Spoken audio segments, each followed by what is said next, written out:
Super star Rajinikanth அவர்களுடைய Jailer 2 அது பற்றியான ஒரு சூப்பரான ஒரு தரமான ஒரு அப்டேட் வந்து வெளியாகி இருக்குது. கேட்கும் போதே மிரள வைக்குதுன்னு சொல்லணும். என்னங்கிறத இந்த வீடியோ கடைசி வரை பார்த்து வந்து தெரிஞ்சுக்கங்க. லைக் பண்ணி ஷேர் பண்ணி சப்ஸ்கிரைப் பண்ணி சேனலை வந்து சப்போர்ட் வந்து பண்ணுங்க. சூப்பர் ஸ்டார் அவர்களுடைய ஜெயிலர் 2 படத்திற்கு உலகமே வந்து காத்துக்கிட்டு இருக்குன்னு சொல்லலாம். கண்டிப்பா மாற்று கருத்து இருக்க முடியாது. ஏன்னா ஜெயிலர் கொடுத்த சம்பவம் அப்படி, அதுக்காகவே இந்த ஜெயிலர் 2க்கு ஒரு மிகப்பெரிய எதிர்பார்ப்பு கிளப்பி இருக்குது அப்படிங்கிறதுல மாற்று கருத்து கண்டிப்பா இருக்க முடியாது. இந்த படத்துடைய அனௌன்ஸ்மெண்ட் வந்ததுல இருந்தே சரி, எல்லாருடைய எதிர்பார்ப்பும் பல மடங்கு வந்து எகிரிடுச்சுன்னு சொல்லலாம். ஏன்னா அதுக்கேற்ற மாதிரியான இந்த ப்ரோமோ ஆகட்டும் மிகப்பெரிய சம்பவமா வந்து பண்ணிருப்பாரு நெல்சன், அனிருத் அண்ட் தலைவர் எல்லாருமே சேர்ந்து. ஸோ சம்பவத்துக்கெல்லாம் சம்பவம் மாதிரி தான் அந்த படம் கண்டிப்பா இருக்குங்கிறதுலே மாற்று கருத்து கிடையாது. பாடல்கள் ஜெயிலர் திரைப்படத்துல எந்த அளவுக்கு முக்கியங்கிறது உங்களுக்கு தெரியும். காவாலா பாட்டாகட்டும், குக்கும் பாட்டாகட்டும், இந்த ரெண்டு பாட்டுமே படத்திற்கு மிகப்பெரிய ஒரு ப்ரொமோஷனா அமைஞ்சிச்சு. மிகப்பெரிய ஒரு ரீச் இந்த ரெண்டு பாட்டுமே கொடுத்துச்சு. அதுக்கு துளியும் குறை இல்லாம ஜெயிலர் 2லயுமே சரி சம்பவம் பண்ணிக்கிட்டு இருக்காரா அனிருத் அவர்கள்.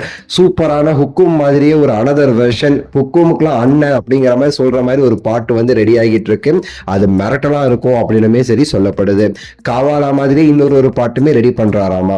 அதே மாதிரி பாத்தீங்கன்னா நெல்சன் அவர்கள் எந்த அளவுக்கு வந்து ஜெயிலர் திரைப்படத்துல வந்து அந்த ஹியூமரை வந்து சூப்பரா கையாண்டிருப்பாரு, அதே ஹியூமரை இந்த படத்துல முடிஞ்ச அளவுக்கு வந்து கொண்டு வரணும்னு சொல்லிட்டு அதற்காகவே நிறைய ஸ்பெஷலிஸ்ட் இதெல்லாம் சேர்த்து வச்சு சூப்பரா வந்து சில விஷயங்கள் பண்ணியிருக்காராமா.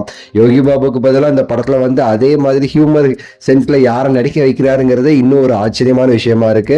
ஆக்சுவலா அவங்க எல்லாருக்குமே தெரியும் எஸ்.ஜே. சூர்யா அந்த படத்துல வந்து நடிக்கிறாரு. ஸோ அவருடைய ஹியூமரை பத்தி நமக்கு தெரியுமா, வெறித்தனமா வந்து பண்ணுவார்ல அவரு.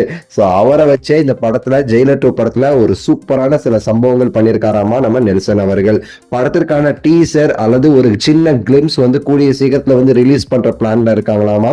டீசருக்கு வாய்ப்பு இல்லை, ஆனா சின்ன சின்ன கிளிம்ஸ் ஜெயிலருக்கு எப்போ ரிலீஸ் பண்ணாங்க பாத்தீங்களா, சின்ன சின்னதா அந்த மாதிரி சில கிளிம்ஸ் வெளியாக போகுது. அதுல அனிருத் அவர்களுடைய பிஜிஎம் மாசா இருக்க போகுது அப்படின்னு சொல்லிட்டுமே சரி ஒரு தகவல் வெளியாகி இருக்கு. ஸோ ஒரு ரொம்ப நாள் ஆச்சு அப்டேட் விட்டு சின்னதா ஒரு கிளிம்ஸ் ஏதாவது விடணும்னு சொல்லிட்டு பிளான் பண்ணியிருக்காங்களாமா. ஸோ அதற்கான முயற்சிகள்ல இப்போ ஃபுல் படுக்குழுமே சரி இணைந்திருக்கு. ஸோ பாப்போம் எந்த மாதிரி வரப்போகுதுன்னு. உங்க கருத்தை சொல்லுங்க, லைக் பண்ணுங்க, ஷேர் பண்ணுங்க, சப்ஸ்கிரைப் பண்ணுங்க. அடுத்த வீடியோவில் சந்திக்கின்றேன். நன்றி, வணக்கம், மகிழ்ச்சி.